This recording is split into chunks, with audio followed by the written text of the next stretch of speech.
ભાગવતજીનું ફળ છે નિસંદેહતા, નિર્ભયતા અને દુઃખની આત્યંતિક નિવૃત્તિ. કોઈક વાર દુઃખની નિવૃત્તિ થાય પણ તે ટાઈમ બિંગ થાય, પછી પાછું થાય. પણ દુઃખની આત્યંતિક નિવૃત્તિ, નિશ્રેયસ કલ્યાણની પ્રાપ્તિ એ ભાગવતજીનું ફળ છે. રોગને દૂર કરવો હોય તો પેલા નિદાન આવશ્યક છે. એમ સંસારના રોગની, ભવરોગની કોઈ ઉત્તમ ઔષધિ હોય તો તે ભાગવતજી. આ ભવરોગ તમારે દૂર કરવો હોય તો પેલા જાણવું પડે કે જીવને દુઃખ કેવી રીતે આવ્યું. કારણ જીવ તો પરમાત્માનો અંશ છે. પરમાત્મા આનંદ સ્વરૂપ હોય તો જીવ દુઃખી કેવી રીતે હોઈ શકે? તમારા મનમાં એવો વિચાર આવે કે આ કોલસો છે એની કાળાશ દૂર કરવી છે, પછી એ કોલસાને તમે દૂધમાં ધોઈ નાખો, 10 દિવસ દૂધમાં પલાળી રાખો તો પણ એની કાળાશ જાય નહીં. તમે એને સાબુ અને સોડાથી ધોવો તો પણ એની કાળાશ જાય નહીં. પણ તમે મનમાં સંકલ્પ કર્યો કે એની કાળાશ કાઢવી છે તો પહેલા કારણ જાણવું પડે કે કોલસામાં કાળાશ આવી કેવી રીતે. પહેલા લાકડાનો અગ્નિ જોડે સંસર્ગ થયો, અગ્નિના સંસર્ગથી લાકડું બળવા લાગ્યું, પછી એના ઉપર પાણી નાખ્યું એટલે અગ્નિ હોલવાઈ ગયો અને અગ્નિનો વિયોગ થયો. અગ્નિના વિયોગથી કોલસામાં કાળાશ આવી, પાછો એનો અગ્નિમાં સંયોગ કરાવી દો એટલે આ કોલસાને અગ્નિમાં નાખો એટલે એકદમ લાલ લાલ થાય અને પછી સફેદ ભસ્મ જેવું રૂપ ધારણ કરે. પછી તમે શિવજીને લગાડો કે મહાત્માઓને લગાડો, પણ સફેદ દૂધના જેવું રૂપ ધારણ કરે. આ કોલસામાં કાળાશ અગ્નિના વિયોગથી આવી અને અગ્નિના સંયોગથી ચાલી જાય. એમ જીવમાં જે દુઃખ આવે છે એ શિવના વિયોગથી આવે છે. પરમાત્માના વિયોગને કારણે દુઃખ આવે છે. જો એનો પાછો પરમાત્મા જોડે સંયોગ કરાવી દેવામાં આવે તો દુઃખની નિવૃત્તિ થાય છે. જીવનો શિવ જોડે જે સંયોગ થાય એનો સરળ ઉપાય ભાગવતજી છે. ભક્તિ યોગ દ્વારા કલિયુગમાં આ કામ સરળ થઈ શકે છે અને પરીક્ષિતે આ કામ કર્યું. સદગુરુનું કામ જ આ છે, જીવને શિવ જોડે જોડી દે.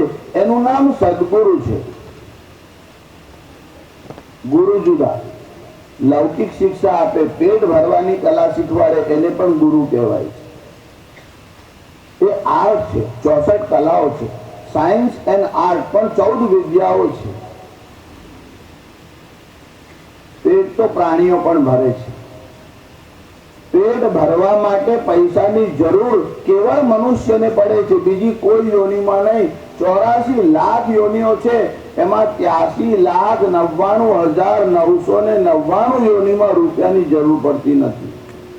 કાગડાને જોઈએ, ચકલાને જોઈએ, ગીધને, ભેંસને, બળદને, કૂતરાને, કોઈને ધનની જરૂર પડતી નથી. આટલી 84 લાખ યોનિઓમાં કેવળ મનુષ્યને જ ધનની જરૂર પડે છે. સદગુરુની કૃપા દ્વારા જ જીવ અને શિવનું મિલન થાય છે. એનો સરળ ઉપાય ભાગવતજી છે. સુખદેવજીએ આ કામ કર્યું. પરીક્ષિતને તક્ષક નામનો નાગ કરડવાનો હતો. પરીક્ષિતને સાપ મળ્યો. સાપ કોને આપ્યો? શ્રીંગી નામના ઋષિએ આપ્યો. કીધું આજથી 7મા દિવસે તમને તક્ષક નાગ કરડશે. આ તક્ષકને ત્રિમસ્તક એટલે 3 માથાઓ છે. શેષ નાગને 1000 મસ્તિષ્ક છે અને તક્ષકને 3 માથા છે. તક્ષક એ કાળ છે. વિભાગ પણ મુખ્ય 3 જ છે, ભૂત, ભવિષ્ય અને વર્તમાન. પછી એના પેટા વિભાગ 3 થઈ અને 9 કાળ થાય. વસ્તુતઃ કાળ અખંડ છે અને એક છે. યદ્વદ રાત્રિર દિનમ વા ન ભવતિ તરણૌ કિંતુ દૃગ્દોષ એષઃ. વસ્તુતઃ દિવસ અને રાત્રિના વિભાગ કાળમાં નથી. યદવદ રાત્રિ દિનમમાં ન ભવતી તરણવ કિંતુ દૃગ્દોષ એસ. એ તો દૃષ્ટિનો દોષ છે. કેવી રીતે ખબર પડે કે દૃષ્ટિનો દોષ છે?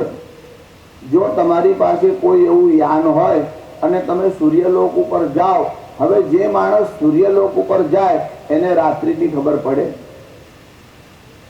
દ્રષ્ટિમાંથી સૂર્ય ઓઝલ થાય એનું નામ રાત્રિ છે, પણ સૂર્ય ઉપર રાત્રિ ને દિવસ થતા નથી. એટલે વિશ્વભરમાં જે વાર થાય છે તે સૂર્યના આધારે થાય છે. વારનો અર્થ થાય છે દિન, એટલે દિવસ. જેમ કે રવિવાર હોય તો એવું કહેવાય સૂર્ય વાસરે, પણ અંગ્રેજીમાં બોલાય છે સન્ડે.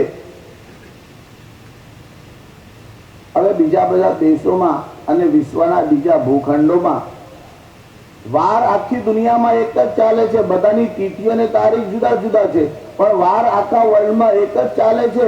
પણ વારના બદલાવાનો જે સમય છે એ 3 પ્રકારનો છે. ઈસાઈઓ મધ્યરાત્રિએ 12 વાગે વાર બદલે છે. એટલે ઘડિયાળ પહેરતા હોય તો 12 વાગે એટલે શનિવાર ને બદલે રવિવાર થઈ જાય. મુસલમાનોમાં વાર સૂર્યાસ્ત થી બદલાય છે. એટલે જેને તમે જુમ્મેરાત બોલો છો એ ગુરુવારની રાત્રિ હોય છે.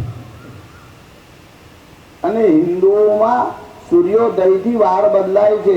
એટલે એક સૂર્યોદય થી બીજા સૂર્યોદય સુધીનો જે સમય હોય તેને કહેવાય વાર.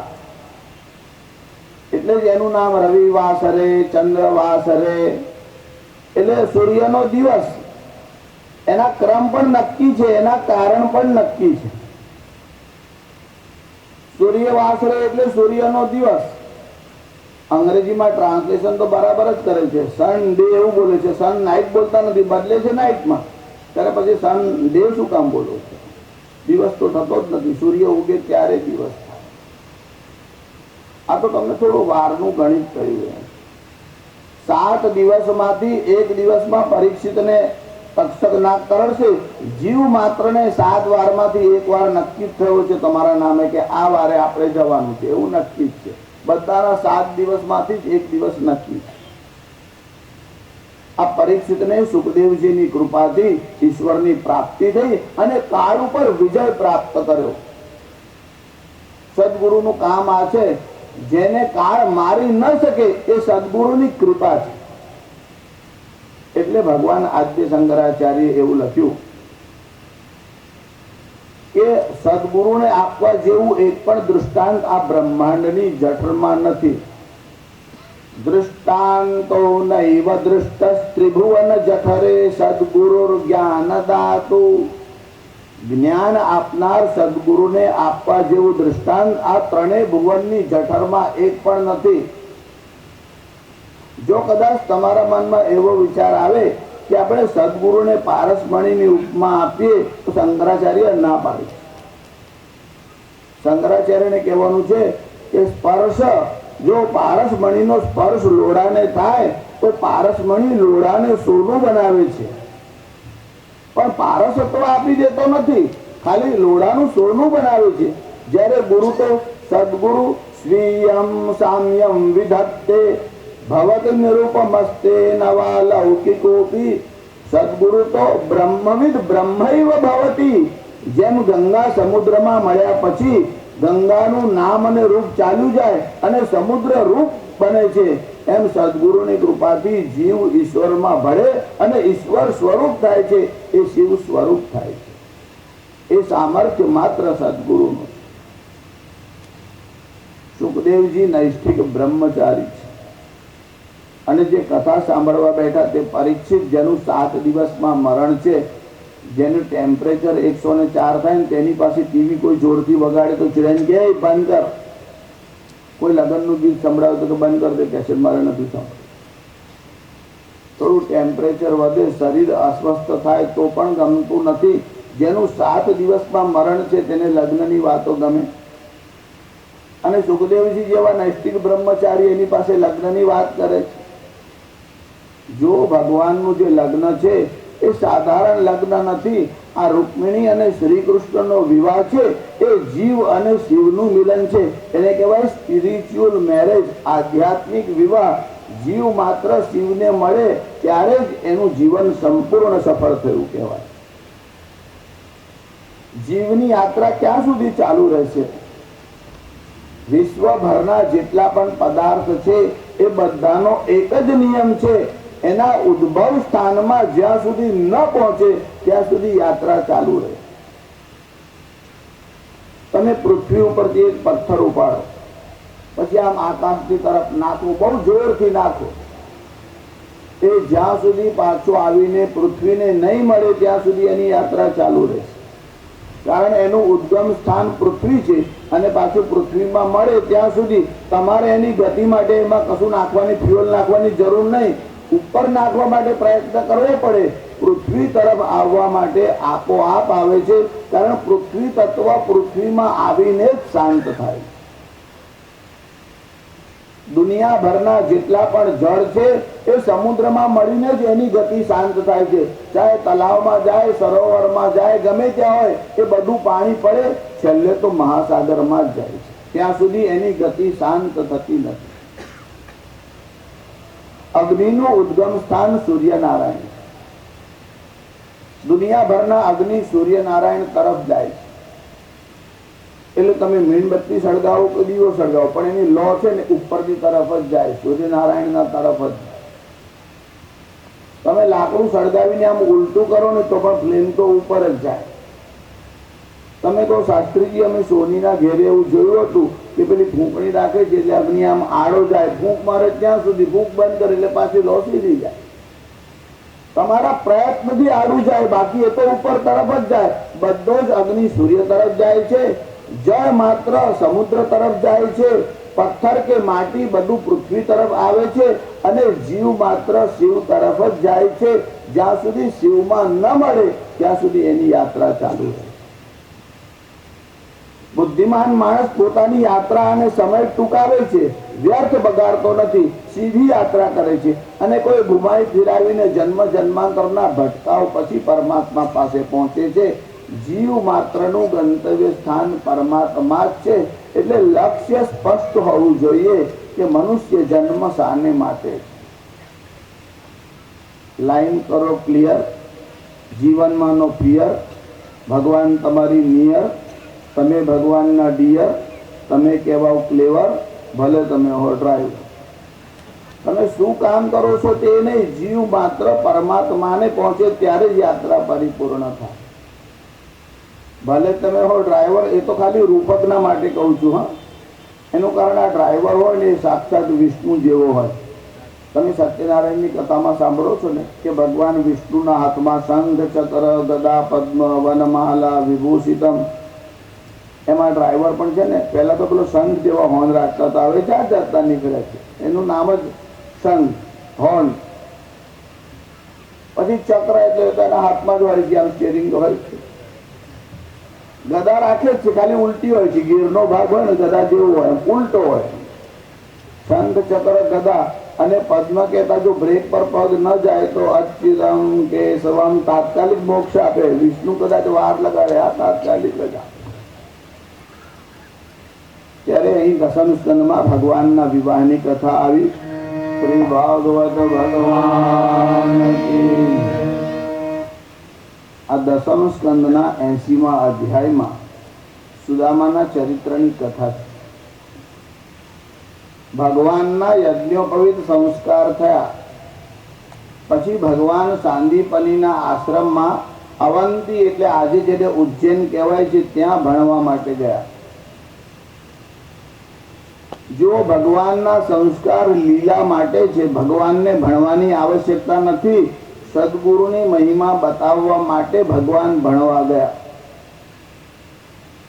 ત્યારે સુદામા નામના બ્રાહ્મણ એ પણ ભગવાનની સાથે ભણતા હતા. સમત્વની, સમતાની અને એકત્વની વાત વિશ્વના બધા લોકો કરે છે ખરા, પણ જ્યાં રાષ્ટ્રપતિ કે પ્રાઇમ મિનિસ્ટરનો છોકરો ભણતો હોય ત્યાં એક દરિદ્ર બ્રાહ્મણ ભેગો ભણતો હોય એવી કોલેજ અને સ્કૂલ જરા શોધી નાખો. વાત તમને બહુ સારી લાગે, સમતાની, એકત્વની. એવું વાસ્તવમાં જોવા મળતું નથી. શ્રી કૃષ્ણ જે સ્કૂલમાં ભણે છે એ જ ગુરુકુળમાં ભગવાન સુદામા અને શ્રી કૃષ્ણ સાથે ભણે, અને છતાં પણ ફી જોઈને શિક્ષણ આપવામાં આવતું નથી. ગુરુ તો બધાને સમાન જ આપે છે, પોતાની યોગ્યતા અનુસાર બધા ગ્રહણ કરે છે. 64 દિવસમાં ભગવાન બધી જ કલાઓ શીખીને બહાર આવ્યા. પછી તો ભગવાન અને સુદામા બંને પોતપોતાના કામમાં લાગ્યા.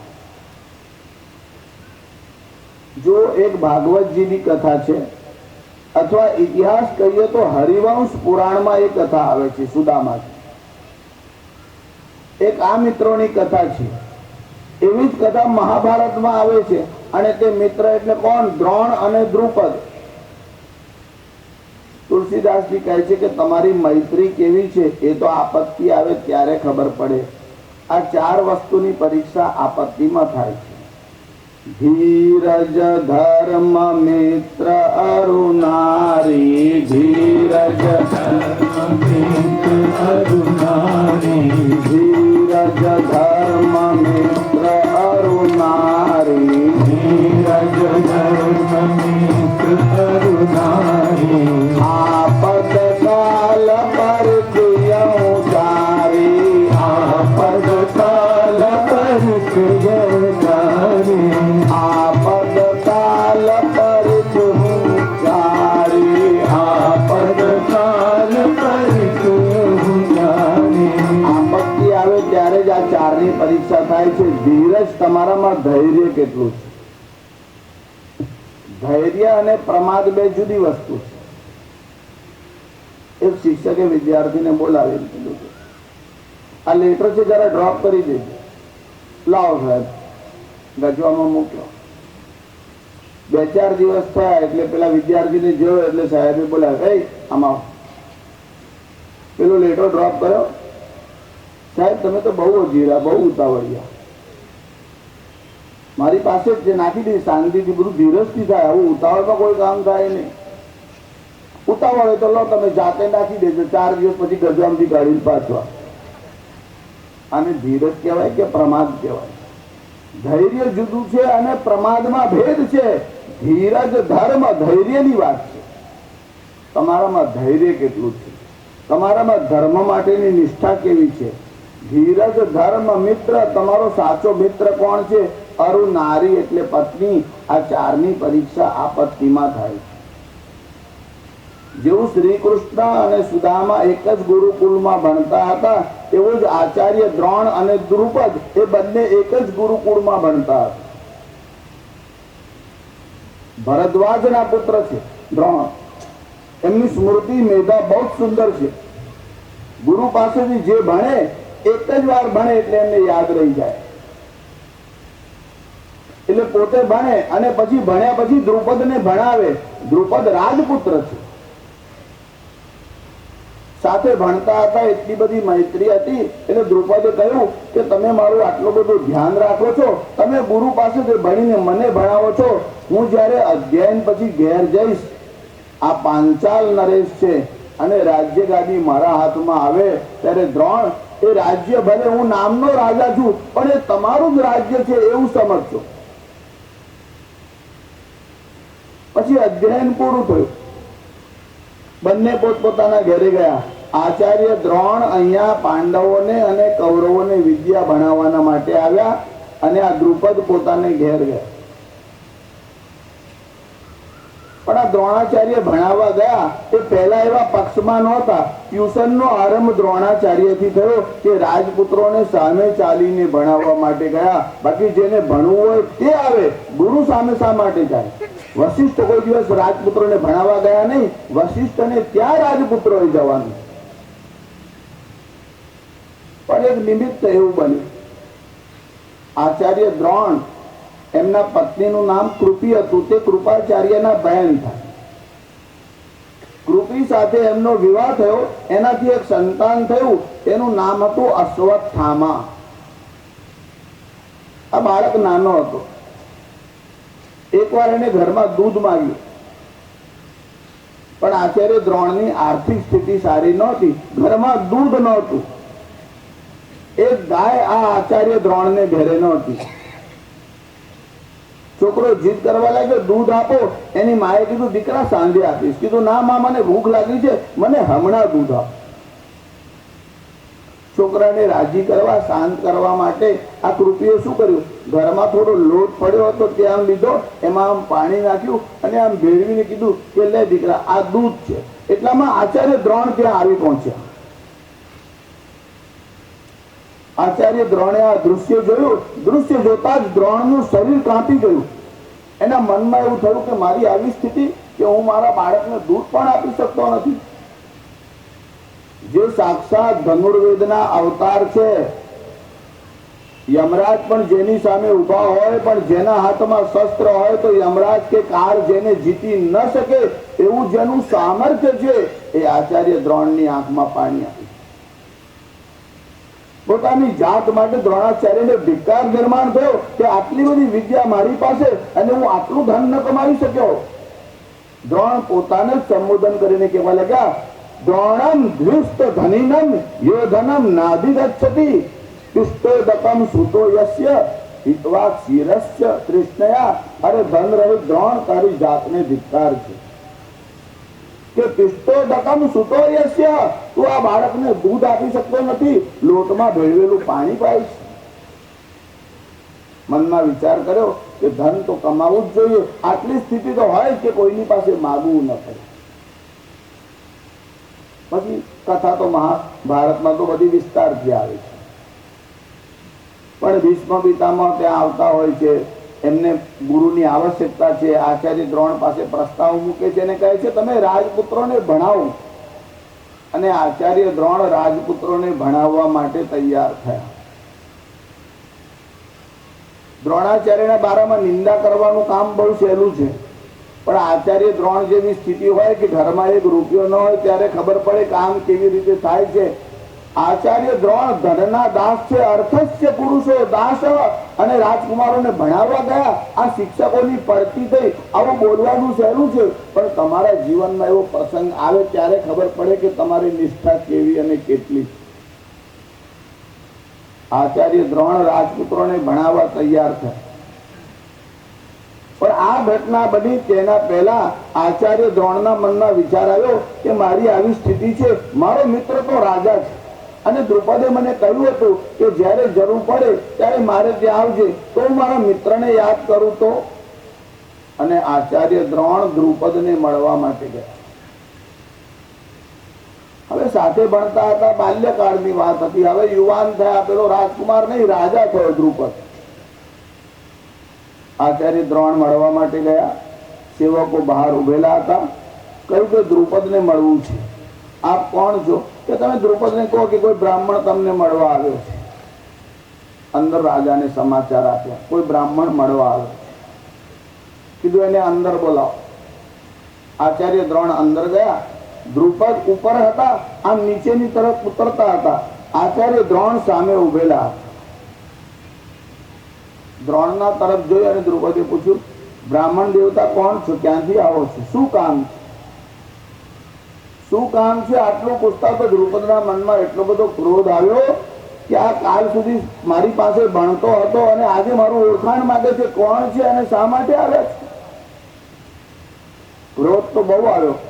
મનમાં એવો વિચાર થયો, કદાચ લાંબો સમય થયો, દેહમાં ફેરફાર થયો હોય અને ઓળખાણ ન પડી હોય, આવું બને. પોતાનો પરિચય ન આપવો એવો શાસ્ત્રનો નિયમ છે, અથવા આપવાની પણ એક રીત છે. છતાં આચાર્ય દ્રોણે કીધું, દ્રુપદ, બહુ સમય થયો એટલે વિસ્મૃતિ થઈ છે. અરે હું તારો બાળપણનો સખા દ્રોણ છું. જેમ ધુમાડો આંખમાં જાય ને પછી ઝાંખું દેખાય છે, એમ રાજ સત્તાનો નશો આંખમાં આવે પછી માણસને જલ્દી ઓળખાણ પડતી નથી.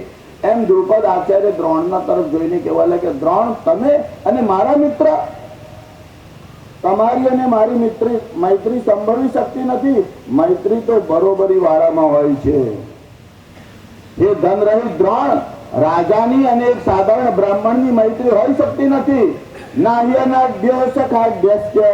ના વિદ્વાન વિદુ સસ્તખા ન સૂરસ્ય સખા ક્લીબ સખી પૂર્વમ કિમિષ્યતે એક રાત્રં તુ તે બ્રહ્મન કામં દાસ્યામિ ભોજન નહિ અનાઢ્ય સખાઢ્યસ્ય.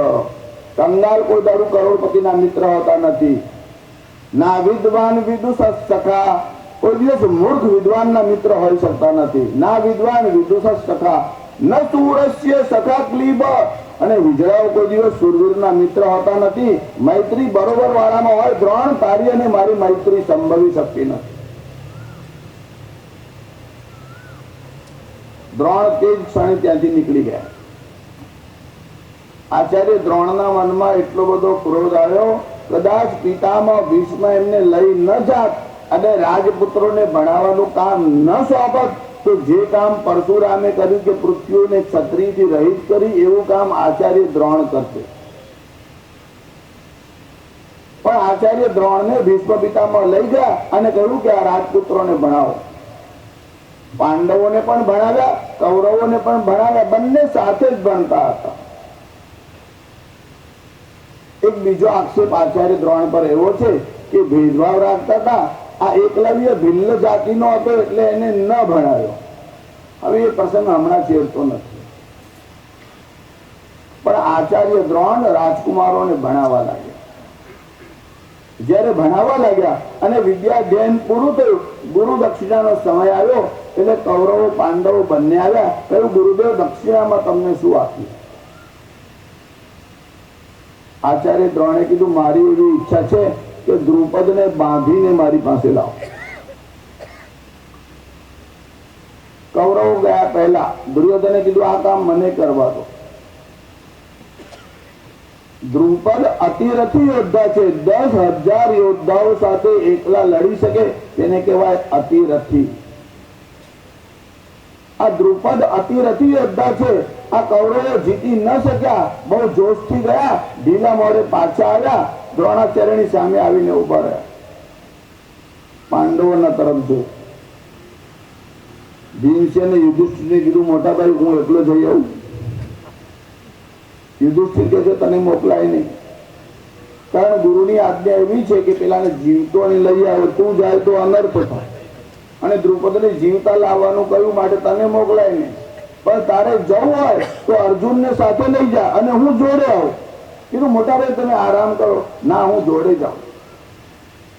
આ પાંડવો ગયા, બીજાઓને લડવાની જરૂર ન પડી. ભીમસેન અને અર્જુન ગયા.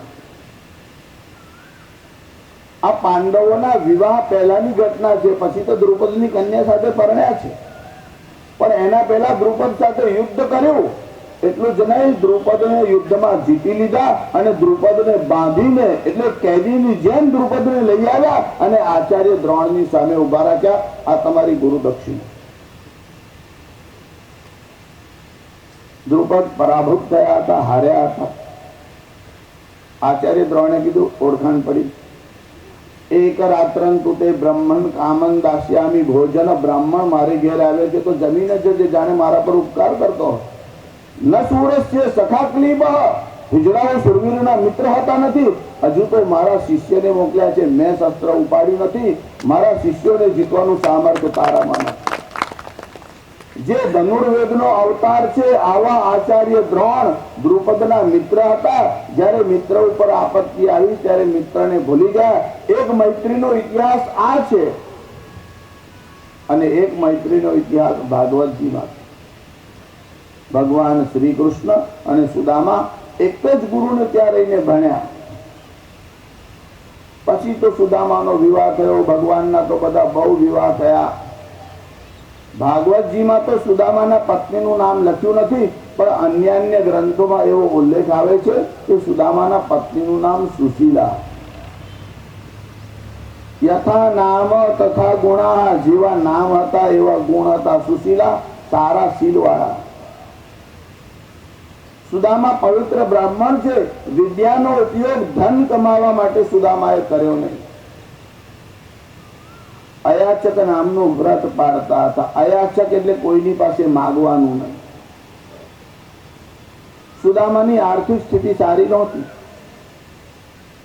આવશ્યકતા જેટલું ધન પણ સુદામા પાસે નહોતું. પણ કોઈ દિવસ સુશીલાએ ફરિયાદ કરી નથી કે તમે આ બધું ભણ્યા તે શું કામનું, તમે બાળકોની કાળજી કરતા નથી, ઘરમાં અન્ન વસ્ત્રનો પણ અભાવ છે. જે પરિસ્થિતિમાં ભગવાન રાખે એમાં પ્રસન્નતાપૂર્વક રહેવું આ કામ થોડું કઠિન છે. સુશીલાએ એકવાર સુદામાને કહ્યું, તમે વારંવાર તમારા મિત્રના ગુણ ગાવ છો કે શ્રી કૃષ્ણ મારા મિત્ર છે, શ્રી કૃષ્ણ મારા સખા છે, આટલા વર્ષ થયા પણ તમે કોઈ દિવસ મિત્રને મળવા તો ગયા નથી. સુદામાના મનમાં પણ વિચાર આવ્યો કે આમે ઘણા વખતથી શ્રી કૃષ્ણને મળ્યો નથી, આની વાત સાચી છે. વળી શ્રી કૃષ્ણ એટલે મિત્રને મળવાનું કહે છે, એના કરતા પણ સુદામાને ખબર છે કે શ્રી કૃષ્ણ કોઈ સાધારણ નથી, આ તો સાક્ષાત પરમાત્મા છે. કૃષ્ણસ્તુ ભગવાન સ્વયં. મનમાં વિચાર આવ્યો કે સત્સંગ માટે પત્નીએ પ્રેરણા કરી, આ નિમિત્ત બની છે. મિત્રને મળવાના બહાને પણ કહ્યું, મારી ઈચ્છા પણ શ્રી કૃષ્ણને મળવાથી ઘણા સમયથી છે જ. સુદામાએ વિચાર કર્યો કે શ્રી કૃષ્ણને મળવા જાઉં. એમની પાસે કોઈ વ્હીકલ સાધન તો હતું નહીં.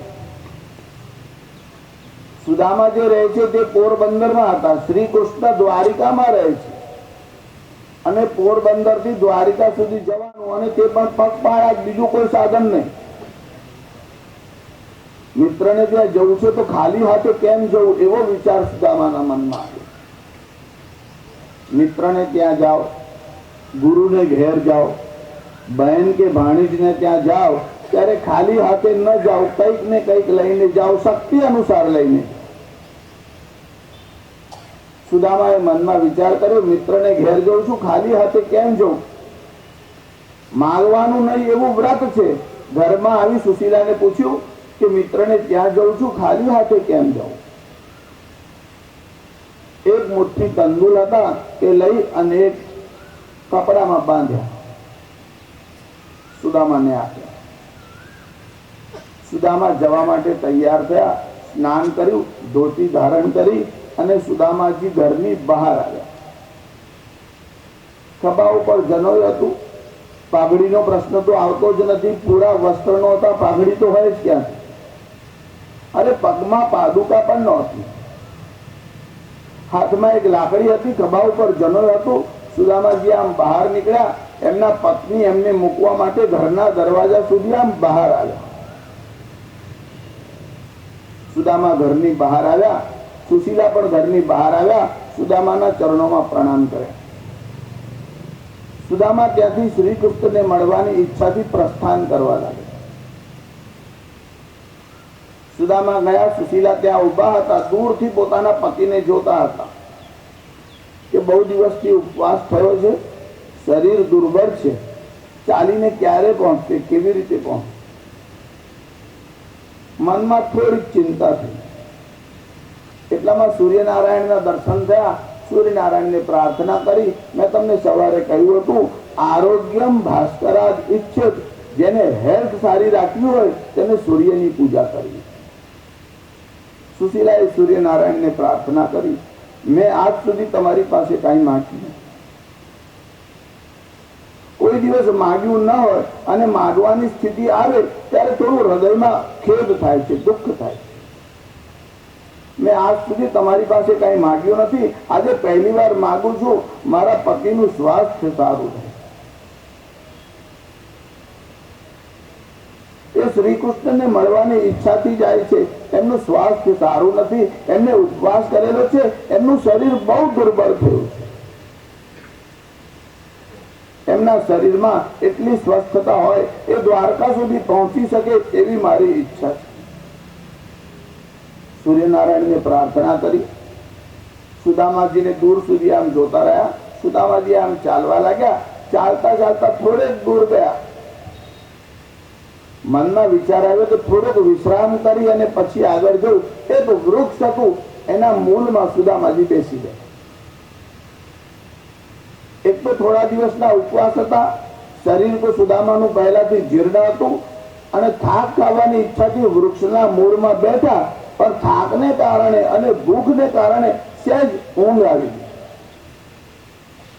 વૃક્ષના મૂળમાં અલેડીને બેઠા હતા, જરાક આંખ મીચાઈ ગઈ. જો જીવ ભગવાનને યાદ કરે અને ભગવાન જીવનું ધ્યાન ન રાખે એવું બનતું નથી. જીવ ભગવાનના માટે 4 ડગલા પણ ચાલે ને તો ભગવાન તો ઘણી બધી યાત્રા કરવા તૈયાર જ હોય. શ્રી કૃષ્ણ અંતર્યામી છે. શ્રી કૃષ્ણને ખબર પડી મારો મિત્ર આવે છે, એનું સામર્થ્ય નથી ચાલવાનું, એનું શરીર શિથિલ છે. જ્યાં સુદામા ઊંઘતા હતા ભગવાને એવી લીલા કરી, સુદામાને ઉપાડ્યા અને દ્વારકાની બહાર એક વૃક્ષ હતું એના નીચે મૂકી દીધા. સુદામાની આંખ ખુલી. લોકોને પૂછ્યું આ કયું નગર છે? કે દ્વારકા. મનના વિચાર કરવા લાગે હું આટલું બધું ક્યારે ચાલ્યો, મને તો ખબર જ નથી, ક્યારે પહોંચ્યો મને ખબર જ નથી. જો ઉત્તરાયણના દિવસમાં છોકરાઓ પતંગ ચડાવવા માટે ઉપર જતા હોય, પછી કોઈ વાર એવા મસ્ત હોય કે આજુબાજુનું ધ્યાન ન રહે, છાપરાના ઉપર ચડ્યા હોય, પછી આમ ઉલટા આમ પાછળ ખસતા હોય. પછી જયારે પાછળ ખસતા હોય ત્યારે પતરાની ધાર સુધી આવવા માટે એને પુરુષાર્થ કરવાનો. પછી પતરાની ધારની બહાર પગ મૂકે પછી એને નીચે પડવા કોઈ પુરુષાર્થ કરવાનો. પછી પુરુષાર્થની જરૂર નહીં, પછી તો પૃથ્વીનું ગુરુત્વાકર્ષણ એને ખેંચી લે છે. એમ પરમાત્મા માટે તમે 4 ડગલા ચાલો, સાધન ચતુષ્ટય, બસ આટલી જ જરૂર છે. પછી તો પરમાત્મા જ તમને ખેંચી લે. સુદામાને ભગવાન દ્વારકા સુધી લઈ આવ્યા. સુદામા પૂછવા લાગ્યા આ કયું નગર છે? લોકોએ કહ્યું દ્વારકા છે. એટલે પૂછવા લાગ્યા શ્રી કૃષ્ણનું ધામ ક્યાં છે? શ્રી કૃષ્ણનું ધામ ક્યાં છે? બધા લોકો કહેવા લાગ્યા આ જે ધજાઓ દેખાય છે ને, મોટી મોટી આ જે હવેલી દેખાય છે ને, એ ભગવાન શ્રી કૃષ્ણ. ગામમાં કોઈને પણ પૂછે, કોઈ પણ બતાવે, બધાએ કહ્યું આ ભગવાન શ્રી કૃષ્ણનું ધામ. સુદામાજી ત્યાં પહોંચ્યા. સેવક બહાર ઉભો હતો, ભગવાન અંદર મહેલમાં હતા. સુદામાને જોઈને સેવકના મનમાં વિચાર આવ્યો કોઈ બ્રાહ્મણ આવ્યો છે, કોઈ લેવાની ઈચ્છાથી આવ્યો હશે. એટલે આ સેવકે પૂછ્યું કે બ્રાહ્મણ દેવતા કઈક ઈચ્છા હોય તો કહો. એનું કારણ ભગવાને એવી સૂચના આપી હતી કે કોઈ સાધુ આવે, બ્રાહ્મણ આવે તો આપણા દ્વાર ઉપરથી ખાલી હાથે ન જાય, બ્રાહ્મણ નારાજ થઈને ન જાય, સંન્યાસી ખાલી હાથે ન જાય, એની કાળજી રાખો. ભિક્ષુકા નૈવ ભિક્ષંતી બોધયંતી ગૃહે ગૃહે.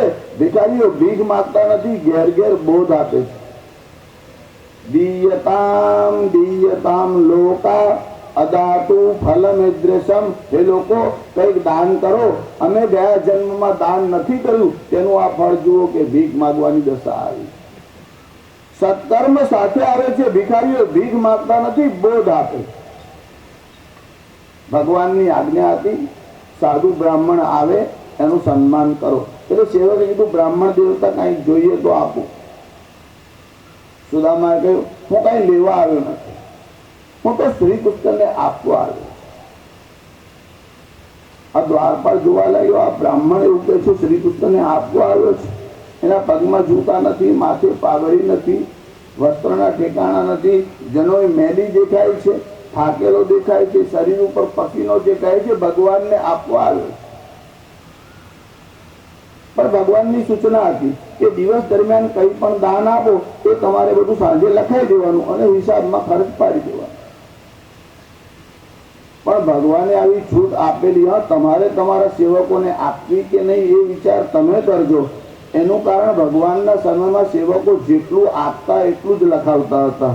હવે માણસો આપે કેટલું ને લખાવે કેટલું એમાં ખાતરી નહીં.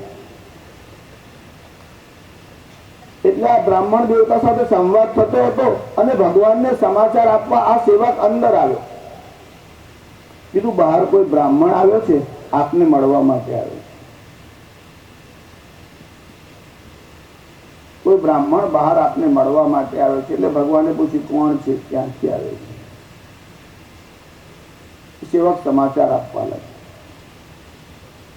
એનું શું વર્ણન કરેલું? કોઈ દરિદ્ર હોય એવો દેખાય છે બ્રાહ્મણ. એટલે મેં પૂછ્યું તમારે કઈ જોઈતું હોય તો કહો. તો કહેવા લાગ્યા કે શ્રી કૃષ્ણને આપવા આવ્યો. ભગવાને કીધું કેવો દેખાય છે, ક્યાંથી આવે છે, શું નામ છે? એટલે આ દ્વારપાલે બધું વર્ણન કરવા માંડ્યું કે પ્રભુ શું કહ્યું? ધોતી ફટી સી લટી દુપટી और पाव उपाहन को नहीं रामा. ધોતી છે એ પણ ફાટેલી છે.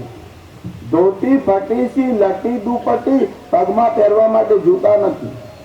શીશ પદાન જધાતન મેં, માથા ઉપર પાઘડી નથી, પહેરવા માટે ઉપર અંદરકું નથી. કે શીશ પદાન જધાતન મેં, ઉપર કોઈ કોટી કે વસ્ત્ર ઉપરનું વસ્ત્ર જ નથી. એમના હાલ જોયા પછી તો મનમાં આશ્ચર્ય થાય છે. આવો આ બ્રાહ્મણ છે, એક લાકડી ધારણ કરેલી છે, ખભા ઉપર જનોઈ પડેલી છે. જેટલા લોકો માર્ગમાં બળે બધાને એક જ પ્રશ્ન પૂછે છે કે પૂછત દીન દયાલ કો ધામ, બતાવત આપનો નામ સુદામા. દીન દયાલ નું ધામ ક્યાં છે આવું પૂછે છે, અને નામ પૂછ્યું તો કહે છે મારું નામ સુદામા છે. બસ 3 અક્ષર કાનમાં પડ્યા અને ભગવાન ઉભા થયા. ભગવાન ઉભા થઈને મહેલની બહાર આવ્યા. સુદામા તરફ દૃષ્ટિ ગઈ. સુદામાને મળવા માટે ભગવાન ઉતાવળા થયા અને આમ દોડવા લાગ્યા. આ તરફ સુદામાએ શ્રી કૃષ્ણને જોયા. સુદામાના મનમાં ઈચ્છા થઈ કે શ્રી કૃષ્ણને મળું, એ પણ દોડવા લાગ્યા. સુદામાના મનમાં વિચાર આવ્યો મારા મિત્ર છે, એમને ગળે લગાડું. ભગવાનના મનમાં વિચાર આવ્યો આ વેદજ્ઞ બ્રાહ્મણ છે, તપસ્વી છે, એને પ્રણામ કરું. અહીંથી ભગવાન ઉતાવળા આવે છે. અહીંયાથી સુદામા આમ દોડીને જાય છે અને હજુ તો ભગવાન ને સુદામા આમ પ્રણામ કરે તે પહેલા તો સુદામા અને શ્રી કૃષ્ણ ભગવાને સુદામાના હાથ પકડી લીધા અને એકદમ પોતાના હૃદયથી આલિંગન આપ્યું. उभय और से बह चली अश्रु की धार, जैसे हिमगिर से चली गंगा जल की धार. સુદામાને આલિંગન આપતા ભગવાનનો કંઠ અને હૃદય ભરાઈ આવ્યા. ભગવાનની આંખોમાંથી આંસુની ધારા નીકળવા. સુદામાને આલિંગન આપ્યું, હાથ પકડીને ભગવાન અંદર લઈ આવ્યા છે. રાણીઓના મનમાં વિચાર આવ્યો આ કોઈ દરિદ્ર બ્રાહ્મણ છે, ભગવાન હાથ પકડીને અંદર લઈ આવ્યા. અંદર લઈ આવ્યા તો ઠીક છે, ભગવાને પોતાના સિંહાસન ઉપર બેસાડ્યા અને ભગવાન પોતે આમ નીચે બેસ્યા.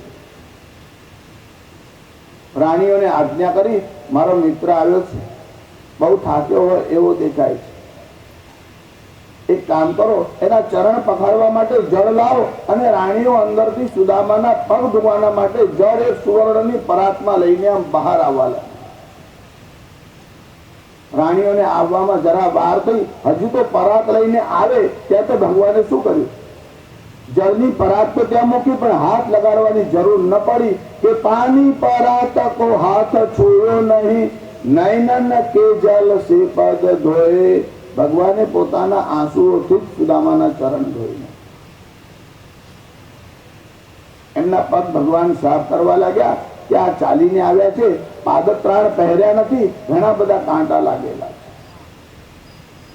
રાણીઓના મનમાં વિચાર આવ્યો કે ભગવાનને આટલા સમયથી જોયા પણ આવી સ્થિતિમાં ક્યારે જોયા નથી. આ કોણ હશે? આ બ્રાહ્મણ કેવો ભાગ્યશાળી છે, ભગવાન પોતાના સિંહાસન પર બેસાડે છે. એટલું જ નહીં, ભગવાન એના ચરણ પખારે. રાણીઓના તરફ જોઈને કહ્યું મારો મિત્ર આવ્યો છે, મારી પૂજા કરવાની ઈચ્છા છે, તમે ચંદન અને કેસર લાવો. રાણીઓએ ચંદન અને કેસર આપ્યું. ભગવાન પૂજા કરવાના માટે ગયા. ભગવાને જમણા હાથથી આમ ચંદન અને કેસર લઈ અને સુદામાના કપાળ ઉપર આમ લગાડવા જાય ત્યાં ભગવાને એમનું પ્રારબ્ધ વાંચ્યું. એમના કપાળ ઉપર લખેલું હતું શ્રી ક્ષય. શ્રી એટલે લક્ષ્મી. એમના ભાગ્યમાં લક્ષ્મી ધન ન હતું. જ્યાં ભગવાને વાંચ્યું શ્રી ક્ષય અને ભગવાને ચંદન હાથમાં લીધું. ચંદન હાથમાં શું લીધું? ભગવાન ચંદન લગાડવા ગયા. ચંદન લગાડવા નહીં ગયા, જે શ્રી ક્ષય લખ્યું હતું તેને વિલોમ ઉલટાવી દીધું ભગવાને. અને યક્ષશ્રી, યક્ષના જેટલી સંપત્તિ તે જ વખતે આપી દીધી. ભગવાન આપે છે ત્યારે કહેતા નથી. જીવનો સ્વભાવ હોય, એક થાળી લઈ આવે પછી મોટા અક્ષરથી પોતાનું નામ લખે, ફલાણા ફલાણા તરફથી ભેટ. જીવનો સ્વભાવ છે, આપે એના કરતા ચર્ચા વધારે કરે. પરમાત્માએ એટલું બધું આપ્યું છે, પરમાત્મા કોઈ દિવસ કહેતા નથી. આ વરસાદ આવે છે એના ઉપર નામ લખેલું હોય છે પાણી મોકલાવ્યું. સૂર્યનારાયણની કિરણો આવે છે, આટલો બધો પ્રકાશ આવે છે. કોઈના ઘરે સૂર્યનારાયણે બિલ મોકલાવ્યું, કોર્પોરેશન વાળા તો મહિનો થાય એટલે મોકલાવે છે કે ભાઈ જીડી વાળાને ભરવું પડશે. સૂર્યનારાયણ આટલી બધી સેવા કરે છે, કોઈના ઘેર બિલ મોકલાવતા નથી. વરસાદ, જળ એ એટલી મોટી સંપત્તિ છે, એના કરતા વાયુ, આ અગ્નિ, જળ, વાયુ આટલી બધી સંપત્તિ જીવોને આપી છે. પરમાત્માનો સ્વભાવ છે અનંત વસ્તુ આપે છે, હિસાબ રાખતા નથી. સુદામાની પૂજા કરી, ભગવાને એટલી બધી સંપત્તિ આપી છે. પૂછ્યું કે સુદામા, ઘરમાં બધા શું કરે? મારા ભાભી શું કરે? વિવાહ થયો, સુદામાના સમાચાર પૂછ્યા. રાણીઓએ જોયું કે ભગવાને પૂજા કરી છે, અમે પણ પૂજાનો લાભ લઈએ. રાણીઓ ત્યાં બેઠી હતી, આપસમાં ચર્ચા કરતી હતી, આ બ્રાહ્મણ કોણ? અરે એને ભગવાને સિંહાસન ઉપર બેસાડ્યો, પણ એના વસ્ત્ર તો મેલા દેખાય. એક જ ધોતી હતી, ધોવાનો સમય મળ્યો. ભગવાને સાંભળ્યું. ભગવાન બહુ સાવધાન. ભગવાને રાણીઓને કહ્યું, તમે મારા મિત્રનો અનાદર કર્યો, તમે પહેલી વાર આ ભૂલ કરી એટલે હું માફ કરું છું. જો બીજી વાર બોલશો તો હું તમારો ત્યાગ કરીશ. રાણીઓના મનમાં થયું, આજે ભગવાનને શું થયું છે, અમારો ત્યાગ કરવાની વાત કરે. રાણીઓ ત્યાં આવી, ક્ષમા યાચના કરી, સુદામાને પ્રણામ કરવા લાગી. સુદામાને કહ્યું કે આશીર્વાદ આપો. સુદામા બધી રાણીઓને આશીર્વાદ આપવા લાગ્યા. હવે 16,108 પટરાણી, એક આવ્યા, બીજા આવ્યા, ત્રીજા આવ્યા. એક તો સુદામા ચાલીને આવેલા અને પછી મંત્ર બોલવા લાગ્યા. શ્રીર્વર્ચસ્વમ આયુષ્યમ આરોગ્યમ વિદાક્ષોભમાનમ મહીયતે ધાન્યમ ધનમ વસુમ બહુપુત્ર લાભમ સત સંવત્સરમ દીર્ઘમાયુ. 2 વાર, 4 વાર, 6 વાર. હવે શ્વાસ જરા ચડવા લાગે. શ્રી કૃષ્ણ તરફ જોઈને કીધું, તું આવ, તને જ આશીર્વાદ આપું એટલે બધાને મળી જાય. કારણ કે આ તો પહોંચ બહુ મોટી છે. કીધું હજુ કેટલા બાકી છે? તો હજુ તો 8 જ આવ્યા છે. 16,100 તો રાણીઓ છે ને બીજા તો જુદા, સ્ટાફ તો બાકી જ છે. સુદામાએ શ્રી કૃષ્ણને આશીર્વાદ આપ્યો. જો ભગવાનનો સ્વભાવ કેવો છે, અનંત કોટી બ્રહ્માંડના અધિપતિ છે. બ્રાહ્મણોનો મહિમા સમજાવે છે. ઉલટાનું ભગવાન એવું કહેવા લાગ્યા, વિપ્ર પ્રસાદાત ધરણીધરોહમ, વિપ્ર પ્રસાદાત કમલાવરોહમ, વિપ્ર પ્રસાદાત જગદીશ્વરોહમ, વિપ્ર પ્રસાદાત મમ કૃષ્ણ નામ. અરે આ બ્રાહ્મણોનો મારા ઉપર કેટલો બધો અનુગ્રહ છે. વિપ્ર પ્રસાદાત, આ બ્રાહ્મણોની કૃપાથી લક્ષ્મી વરોહમ, હું લક્ષ્મીનો પતિ થયો. કારણ સમુદ્ર મંથનમાંથી લક્ષ્મીજી બહાર આવ્યા, પણ લક્ષ્મીજી જોડે મારો વિવાહ કોણે કરાવ્યો? બ્રાહ્મણોએ કરાવ્યો. વિપ્ર પ્રસાદાત જગદીશ્વરોહમ, આ જગદીશ એટલે આખા જગતનો ઈશ્વર છે. આ જગતનું સર્જન કરવા વાળા ભગવાન છે. એવો પરિચય કોને કરાવ્યો? ભગવાન વેદવ્યાસે કરાવ્યો. તે બ્રાહ્મણ છે, બ્રાહ્મણોએ મારો પરિચય કરાવ્યો. વિપ્ર પ્રસાદાત મમ કૃષ્ણ નામ, મારું કૃષ્ણ નામ કોને રાખ્યું? ભગવાનના નામકરણ સંસ્કારનો વિધિ થયો ત્યારે ગર્ગાચાર્ય નામના જ્યોતિષના જ્ઞાતા આવ્યા અને એમને ભગવાનનું નામ કૃષ્ણ પાડ્યું. ત્યારે આ બ્રાહ્મણોની કૃપાથી મારું કૃષ્ણ એવું નામ થયું. સુદામાની પૂજા કરી, કહ્યું મારા માટે કઈક ભાભીએ મોકલાવ્યું છે. સુદામા તંદુર તો લાવ્યા હતા, પણ ત્યાં ગયા પછી સંકોચ થયો. મનમાં વિચાર કર્યો, આટલા મોટા મહેલમાં રહે છે, આટલા બધા ભોગ આરોગે છે, હવે એને આ પૌવા ક્યાં આપું? લાવ્યા હતા પણ બોલ્યા નહીં. બગલમાં આમ પોટલી સંતાડી દીધી. શ્રી કૃષ્ણનું ધ્યાન દે. શ્રી કૃષ્ણ કહેવા લાગ્યા કે મારા માટે મોકલાવ્યો છે, સંતાડી દીધા માટે લાવ. ભગવાન ખેંચવા લાગ્યા. સુદામાના મનમાં થયું કે ભગવાનને ભાવશે કે કેમ? ભગવાન ખેંચવા લાગ્યા. સુદામા બગલમાં પોટલી દબાવવા લાગ્યા. એમાં કપડું જરાક ફાટી ગયું. તંદુર વેરાવા લાગ્યા. એ ભગવાન આમ ઝીલવા લાગ્યા અને આમ ઝીલીને આમ ખાવા લાગ્યા. રાણીઓના મનમાં થયું કે બહુ દિવસથી ભૂખ્યા હોય એવું થાય. આટલું બધું હું ધ્યાન રાખું છું, કોઈ દિવસ આવો ઉત્સાહ જોયો નથી. આજે એવું થાય છે કે જાણે કેટલા દિવસ પછી જમ્યા. સિદ્ધાંત તો એવું કે છે, વેદોમાં એવું વર્ણન છે કે પરમાત્માને ભૂખ લાગતી જ નથી. કહે વેદ તું તો ખાતા નહીં, કહે વેદ તું તો ખાતા નહીં, ચુરા के तू नवनीत खाता रहा, चुरा के तू नवनीत खाता रहा, बंधन में माया बंधता नहीं, बंधन में माया के बंधता नहीं, फिर भी यशोदा ने बांधा तुझे, चेतन में नाचे है जो, नंदन चेतन में नाचे है जो, वही है पर ब्रह्म वेदांत का, नंदन चेतन में नाचे है जो, राजी विदर्भी. અને હવે ભગવાને માર્યું એટલે સુદામાએ આપ્યું કહેવાય. પરમાત્માને અર્પણ કરીને ભોગવો, તેને ત્યક્તેને ભુંજીતા માદ્રિજક કશ્યસુ ધનમ.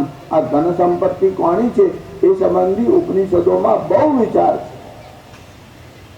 સુદામા નીકળ્યા, પોતાના નગરમાં આવ્યા. શું જોયું? આખો મહેલ સુવર્ણનો થયો.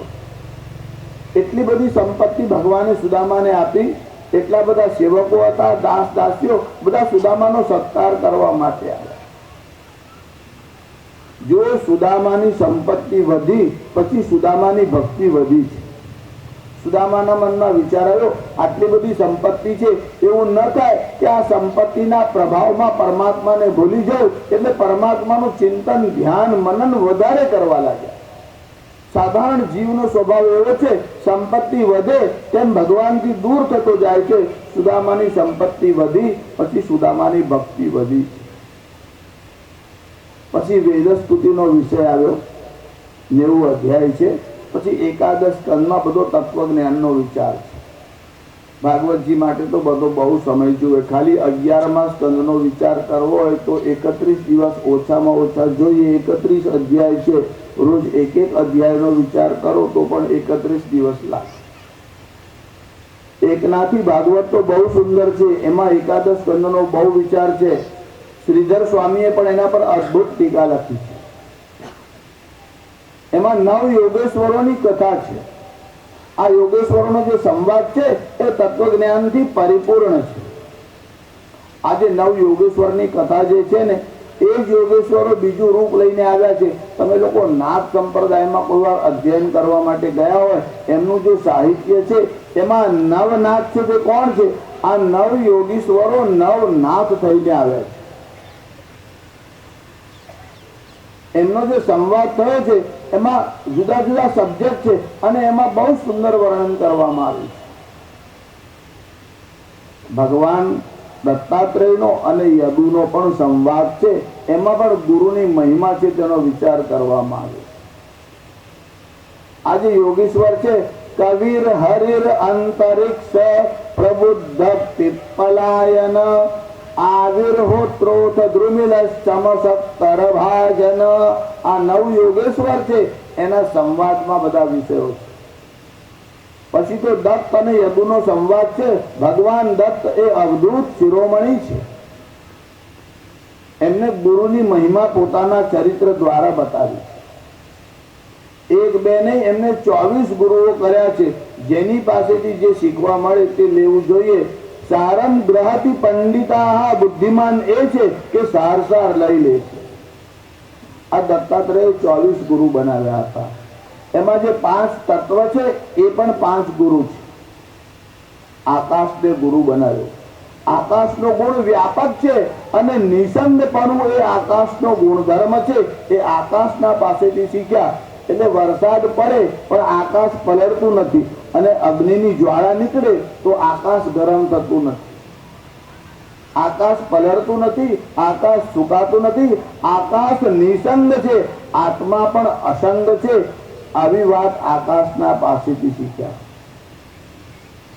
વહન કરવું એ વાયુનો ગુણધર્મ છે. અહીંયા અત્તર પડ્યું હોય તો પણ વાયુ વહન કરે, અને કોઈ છોકરા મલમૂત્ર કરે તો એની ગંધને પણ વહન કરે છે. વહન કરવાનું કામ વાયુનું છે. વાયુ તો જે છે એને વહન કરીને લઈ જાય છે. વાયુ પોતાની પાસે કશું રાખતો નથી.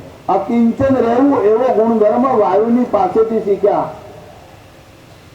ઉષ્ણતા એ અગ્નિનો ગુણધર્મ છે, અને તેજ એટલે પ્રકાશ એ અગ્નિનો ગુણધર્મ છે. તે અગ્નિને પણ ગુરુ બનાવ્યા, એની પાસેથી આ ગુણ લીધો, તેજસ્વિતાનો ગુણ લીધો. જળ જે છે એ બધાને તૃપ્તિ આપવા વાળું છે અને શીતળતા પ્રદાન કરે છે. શીતળતા આપવી અને પુષ્ટિ આપવી આ ગુણધર્મ જળના પાસેથી શીખ્યા. સહનશીલતા એ ધરતીના પાસેથી શીખ્યા. તાળ પડે, તાપ પડે, વરસાદ પડે, ધરતી આ બધું સહન કરે છે, એમ સહનશીલતાનો ગુણ પૃથ્વીની પાસેથી શીખ્યા. એટલું જ નહીં, પ્રાણીઓ પાસેથી પણ ભિન્ન ભિન્ન પ્રાણીઓ પાસેથી એક એક ગુણ શીખ્યા, એને પણ ગુરુ ભાવે માન્યા. આ 5 પ્રાણીઓ પાસેથી 5 મહત્વના ગુણ છે તે એમને સ્વીકાર કર્યા. ઉરંગ, માતંગ, પતંગ, ભૃંગ, મીના હતાહા પંચ ધીરેવ પંચ એક પ્રમાદીશ કથમ ન હન્યતે યશ્ચેવ તે પંચ ધીરેવ પંચ. ઉરંગ એટલે હરણ. આ હરણના પાસેથી એક વાત શીખ્યા. હરણનો શિકાર કરવા માટે આવે ત્યારે જંગલમાં કોઈ જાય શિકારી, કે શું કરે? જોડે કોઈ વીણા વાદકને લઈ જાય, અથવા તો ફ્લૂટ વગાડતો હોય. જ્યારે સંગીત વગાડે ત્યારે સાંભળવા માટે હરણાઓ ભેગા થાય અને તન્મય થઈ જાય. જ્યારે આ તન્મય થયા હોય ત્યારે પેલો શિકારી આમ તીર છોડે અને હરણનો શિકાર કરે. એવું એક શિકારી આમ તીર છોડ્યું અને હરણ ત્યાં ભૂમિ ઉપર પડ્યું. એવો શિકારી આમ નજીક પહોંચ્યો. એટલામાં પેલા હરણને વાચા થઈ, એટલે પેલું હરણ શિકારીને કહેવા લાગ્યું કે મારો વધ શાના માટે કર્યો? મારું ચામડું સુંદર છે એટલા માટે, તારે જોઈએ છે, તારા કઈ કામમાં આવશે, તારો ઉપયોગ થતો હોય તો ભલે લઈ જા, કે ચર્મ કાઢ બિસ્તર કરો અરુ માંસ રાંધ કે ખાવ. જો મારું માંસ તારા કામમાં આવતું હોય તો તું માંસાહારી હોય તો ખા, ચામડાનો બિસ્તર માટે ઉપયોગ કર અને માંસનો ભોજન માટે ઉપયોગ કર. કે ચર્મ કાઢ બિસ્તર કરો અરુ માંસ રાંધ કે ખાવ. पर मारी इच्छा है कि जब तक तन में प्राण है वेणु और सुनाओ, મને સંગીત હજુ સંભળાવો. સંગીત માટે આટલી બધી આસક્તિ હરણને હોય છે. મધુરમ સુસ્વરમ શ્રુત્વા ધાવ માનોપી તિષ્ઠતિ. મધુર ધ્વનિ સાંભળતા દોડતું હરણ સ્થિર થઈ જાય છે. કર્ણેન્દ્રિયનો શબ્દનો આનંદ લેવા જતા આ 5 તન્માત્રાઓ છે. શબ્દ, સ્પર્શ, રૂપ, રસ અને ગંધ. એમાં શબ્દનો આનંદ લેવા જતા હરણ ખલાસ થાય છે. ઉરંગ, માતંગ, પતંગ, ભૃંગ, મીના. મતંગ એટલે હાથી. હાથીને પકડવા માટે યુક્તિ કરવામાં આવે, એક ખાડો કરવામાં આવે. એમાં ગજી એટલે માટીની એક હાથેણ બનાવવામાં આવે. પછી એ ખાડાના ઉપર વાંસની પાતળી ચીપ્સ નાખવામાં આવે. પછી એના પર ઘાસ પાથરી દેવામાં આવે. અને હાથી જ્યારે વનમાંથી આમ પસાર થતો હોય અને ગજી ઉપર એની દૃષ્ટિ પડે. મનુષ્યને પણ સ્પર્શનું સુખ બહુ ગમે છે, એમ હાથીને પણ સ્પર્શનું સુખ બહુ ગમે છે. ગજીમ દૃષ્ટવા ગજેન્દ્રોપી હર્ષોત્કર્ષેણ વિવલા. હાથણને જોઈ અને કામસુખ ભોગવવાની ઈચ્છાથી આ હાથી આમ દોડે છે. પણ જ્યાં દોડે છે ત્યાં તો વાંસની પાતળી ચીપ્સ છે. હાથીનું વજન ઝીલી ન શકે અને હાથી એના ઉપર આમ દોડવા જાય એટલે વાંસની ચીપ્સ તૂટી જાય એટલે હાથી અંદર પડે અને નીચે માટીની હાથણ બનાવી છે એમાં એના પગ ખૂંપી જાય. એટલે 15 દિવસ મહિના સુધી ભૂખ્યો રાખે. પછી અંકુશ વડે વશમાં કરવામાં આવે. કામ સુખની ઈચ્છા ભોગવવા જતો હાથી ફસાય છે અને ખલાસ થાય છે. માટે કામ સુખમાં આસક્ત ન થવું એવો ગુણ હાથીની પાસેથી શીખ્યા. કુરંગ માતંગ પતંગ ભૃંગ મીના. પતંગ એટલે પતંગિયું. આ પતંગિયા હોય ને એને દૃષ્ટિ એટલે દૃશ્ય બહુ ગમે. એની દૃષ્ટિ જ્યાં લો ઉપર એટલે જ્યાં દીવો સળગતો હોય તો પડે એટલે એની આંખને બહુ ગમે, એને રોશની બહુ ગમે. દીપમ દૃષ્ટ્વા પતંગોયમ આહ્લાદેનૈવ નૃત્યતિ. જલતા દીપકને જોઈ અને પતંગિયાઓના મનમાં બહુ આનંદ થાય છે અને ચારે તરફ નૃત્ય કરતા હોય એમ ફરવા લાગે છે. નેત્રાભ્યામ પ્રેરિતો દીપ પતિતમ સંવિનશ્યતિ.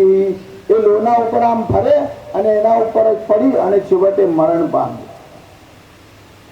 જો રામદેવદૂત મહારાજે દત્તાત્રેયના ગુરુઓના વિષયમાં ગુરુ લીલામૃતમાં પણ લખ્યું છે અને બીજા કવિઓ પણ લખે છે. એમને બોધની વાત લખી છે. બીજા કવિઓ એમાંથી જુદો સાર કાઢ્યો છે. પતંગો દાજતા દીવે છતાં એની ઉપર જીવે, મરે પણ પ્રેમ રસ પીવે. મોહબ્બત હો તો એસી હો. એમાં એ લોકોએ મોહબ્બતના ગુણ ગાય. મોહબ્બત અને પ્રેમમાં પણ ભેદ છે. મોહબ્બત મોહ જેવું લાગે તે મોહબ્બત, અને પ્રેમ તો વસ્તુ જુદી છે. પણ આ પાંચેય પ્રાણીઓ એક એક ઇન્દ્રિયનું સુખ લેવા જતા ખલાસ થાય છે. કુરંગ માતંગ પતંગ ભૃંગ મીના. ભૃંગ એટલે ભમરો. આ ભમરો જે છે એને સુગંધી બહુ ગમે. એટલે કમળનું ફૂલ હોય એના ઉપર જઈને આમ ફરતો ફરતો આવીને બેસે.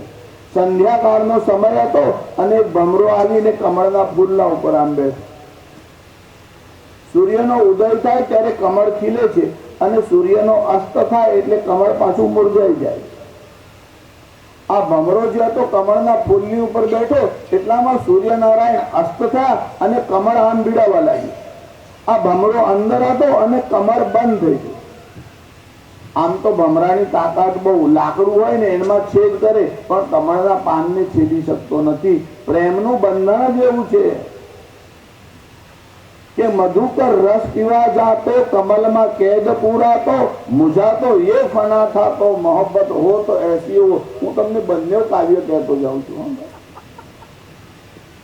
અંદર પેલો ભમરો હતો તે મનમાં એવો વિચાર કરતો હતો કે રાત્રિ ગમિષ્યતિ, રાત પસાર થઈ જશે. ભવિષ્યતિ સુપ્રભાત, સવાર થશે. ભાનુ એટલે સૂર્યનારાયણ ઉગશે અને જ્યારે સૂર્ય ઉગશે ત્યારે આ કમળ હસશે એટલે ખીલશે અને જ્યારે આ કમળ ખીલશે એટલે હું પાછો બહાર આવી જઈશ. અંદર રહ્યા હવે વિચાર કરતો હતો. ઇત્થમ વિચારયતિ કોશગતે દ્વિરેફે. એટલામાં તો એક હાથી ત્યાં આવ્યો અને પેલી કમળને આમ સૂંઢ વડે આમ પકડ્યું અને હા હંત હંત નલિની ગજ ઉજ્જહાર.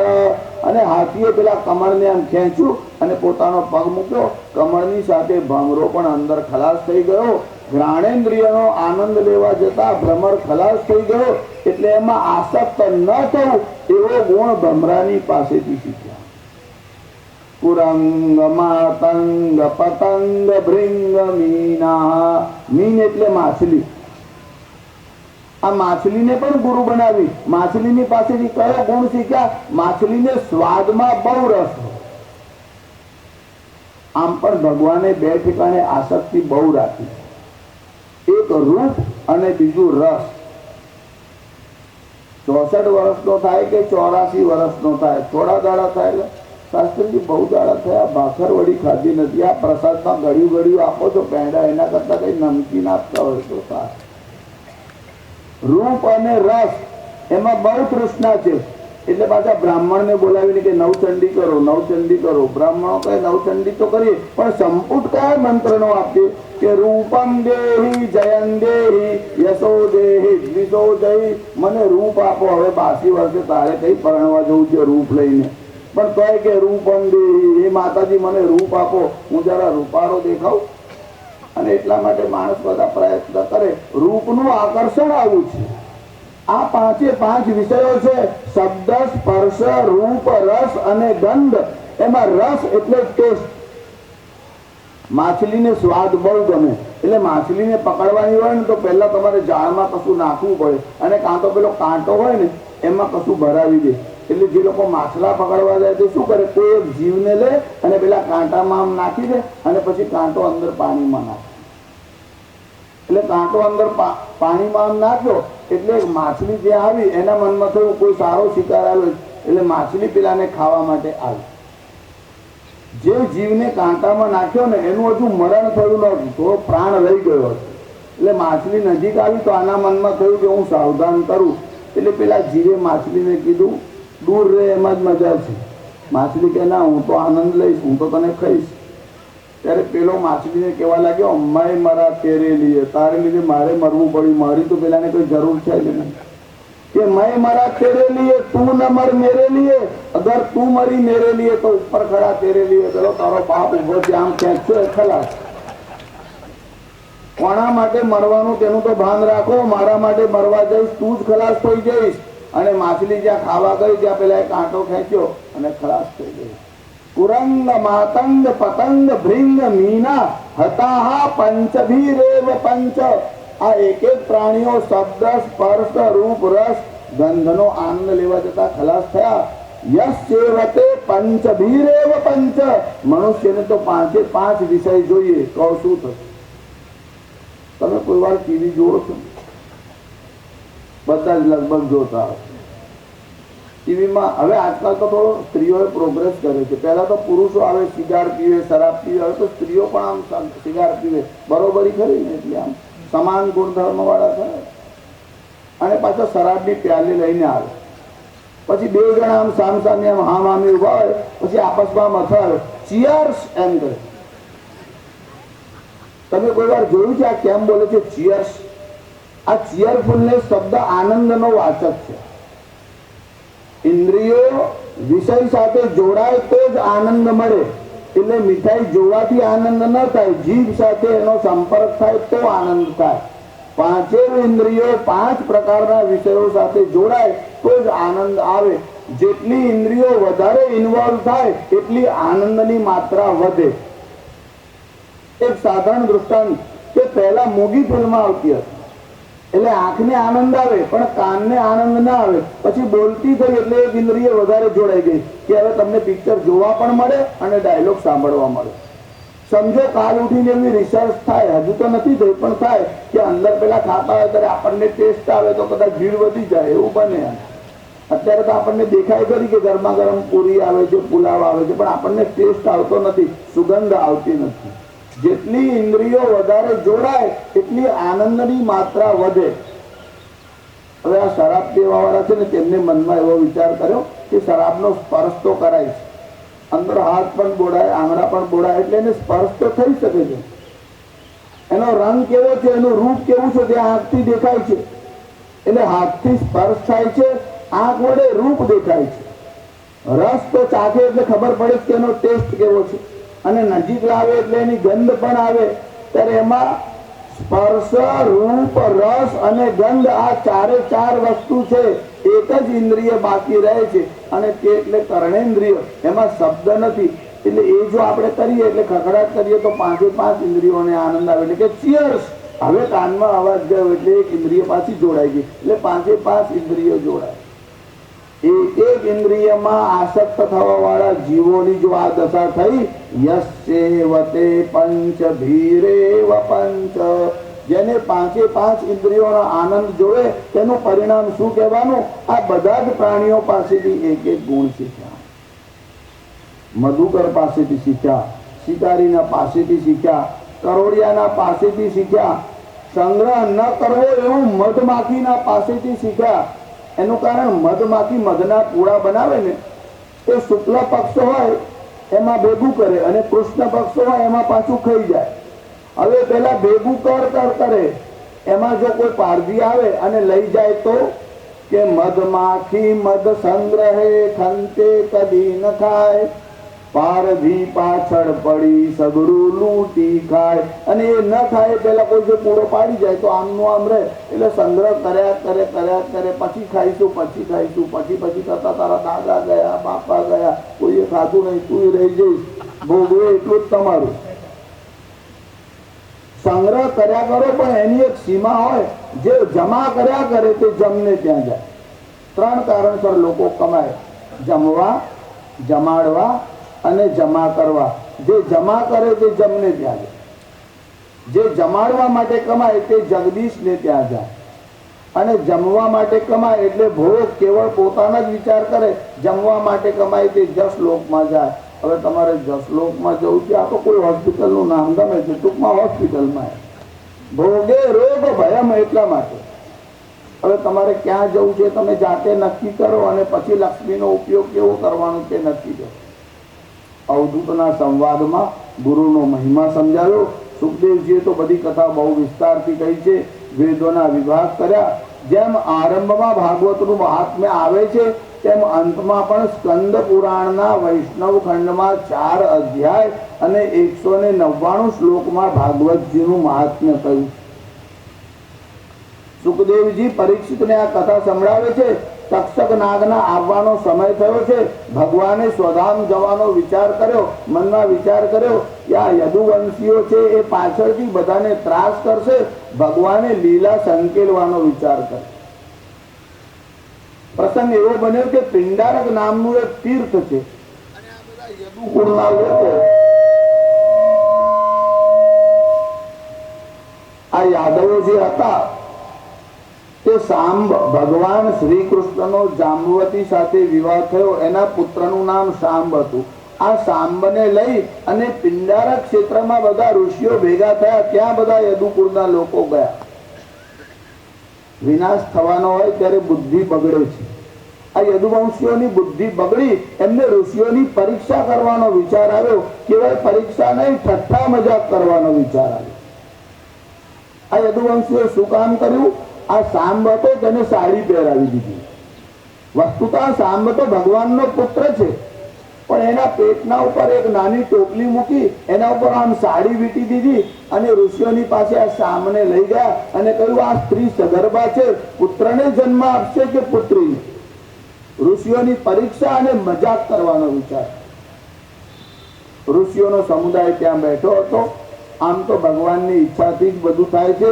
ઋષિઓએ યદુકુળના યાદવોને શાપ આપ્યો કે તમે મજાક કરવાના માટે આવ્યા છો કે આને પુત્ર થશે કે પુત્રી? આને પુત્ર પણ નહીં થાય, પુત્રી પણ ન થાય. આ એક મુસલને જન્મ આપશે અને એનાથી તમારો વિનાશ થશે. અને જ્યાં વસ્ત્ર આમ સાડી હટાવી એમાંથી એક મુસલ એટલે સામેલું આમ બહાર.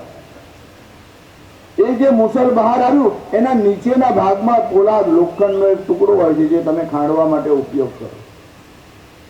ભગવાન શ્રી કૃષ્ણને સમાચાર મળશે તો ઠપકો મળશે એવા ભયજીએ મુસલના ચૂરા કર્યા અને સમુદ્રમાં ફેંકી આવ્યા. એનાથી એરકા નામનું ઘાસ નીકળ્યું, અને નીચે જે લોખંડનો ટુકડો હતો ત્યાં સમુદ્રમાં નાખી દીધો. એક માછલી ગળી ગઈ, અને માછીમાર ત્યાં ગયો અને જાળ ફેંકી, એમાં પેલી માછલી આવી. એ માછલીને ચીરી એમાંથી પેલો લોખંડનો ટુકડો આવ્યો, એના તો કામનો નહોતો એટલે એને નાખી દીધો.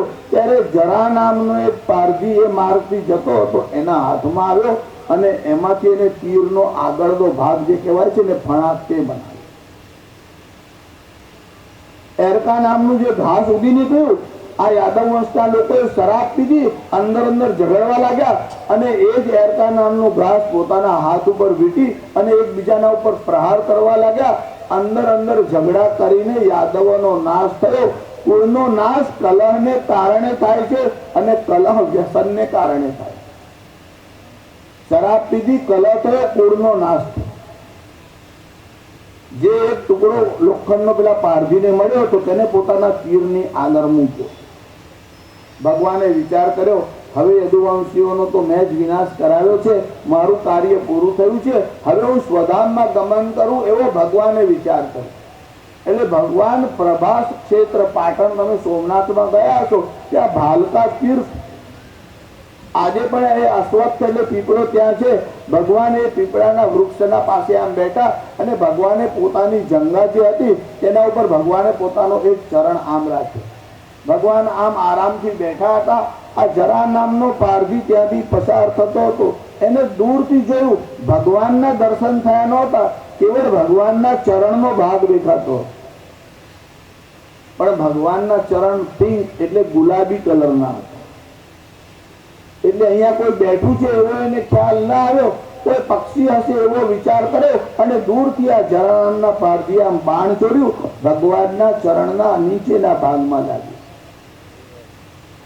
પ્રસંગ એવો બન્યો હતો, એકવાર દુર્વાસા નામના મુનિ ફરતા ફરતા આવ્યા. રૂકમિણીએ શ્રી કૃષ્ણને કહ્યું, અરે આ મુનિ આપણા ઘેર આવ્યા છે, તમે પ્રણામ કરો છો, સ્તુતિ કરો છો, પણ જમવાનું નિમંત્રણ તો આપતા નથી. ભગવાને કીધું, આ તો દુર્વાસા છે, દૂરથી જ પગે લાગવું સારું, ઘેરે આવે તો ત્રાસ થાય. રૂકમિણીએ બહુ આગ્રહ કર્યો. ભગવાન કહે છે, તારી ઈચ્છા હોય તો તું નિમંત્રણ આપ, હું ક્યાં ના પાડું છું. દુર્વાસા મુનિને જમવા બોલાવ્યા. ખીર બનાવી, બહુ પ્રેમથી જમાડવા લાગ્યા. અને જ્યારે દુર્વાસા જમવા લાગ્યા, જમ્યા પછી થોડી ખીર આમ બચી, એટલે શ્રી કૃષ્ણને રૂકમિણીને પ્રસાદ માટે આપી કે લો આ પ્રસાદ ખાઈ જાઓ. ભગવાન અને રૂકમિણી પ્રસાદ તો ખાવા લાગ્યા, પણ ખીર જરા વધારે હતી, ખવાય નહીં. મનમાં વિચાર કર્યો, હવે આને શું કરું. જ્યારે દુર્વાસા જમી રહ્યા પછી રૂકમિણીને પ્રસાદ આપ્યો, કૃષ્ણને પ્રસાદ આપ્યો. એ વધેલો પ્રસાદ દુર્વાસાએ પાછો શ્રી કૃષ્ણને આપ્યો કે આ પ્રસાદ તમારા પાસે લગાવો. શું કરું? તો કહે છે તમારા શરીર ઉપર લગાવો. એ જે ખીર હતી એ ભગવાન પોતાના શરીર ઉપર આમ લગાડવા લાગ્યા. ભગવાને પોતાના શરીર ઉપર તો લગાડી, પણ તળિયામાં લગાડવાની રહી ગઈ હતી. દુર્વાસાનું ધ્યાન પડ્યું. દુર્વાસાએ કીધું, જ્યાં ખીર નથી લગાડી ત્યાં જ તમને તીર વાગશે. એ દુર્વાસા મુનિનું વચન સત્ય કરવાના માટે ભગવાન પીપલના વૃક્ષ નીચે બેઠા. પેલા પારધીએ દૂરથી આમ તીર માર્યું, ભગવાનના ચરણમાં લાગ્યું. ભગવાને સ્વધામ જવાનો સંકલ્પ કર્યો હતો. ત્યારે ઉદ્ધવજીએ પ્રાર્થના કરી, પ્રભુ તમે જશો પછી આ સૃષ્ટિનું શું થશે? ત્યારે ભગવાને ઉદ્ધવજીને કહ્યું, તારે ભયભીત થવાની જરૂર નથી.